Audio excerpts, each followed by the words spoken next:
Hello दोस्तों, राधे राधे, जय श्री कृष्णा। दोस्तों, आज हम आप लोगों के लिए कुंभ स्नान पर सोहर गीत लेकर आए हैं। इसमें देखिए ससुर सास बहू सब लोग कैसी तैयारी कर रहे हैं और कैसे कुंभ स्नान के लिए जा रहे हैं।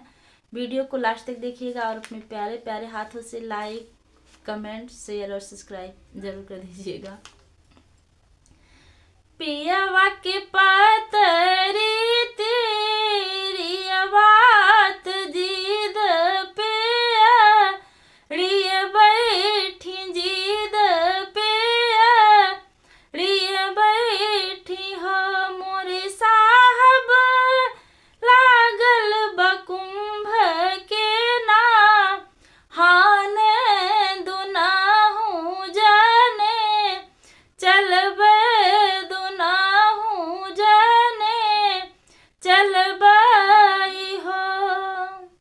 इतनी बचन सासू सुननी पलंग उठी बैठी पलंग उठी बैठी हो मोरी बहुअरी जल्दी से कैला तई यरिया होती ना हूँ जाने चलबे होती ना हूँ जाने चलबई हो।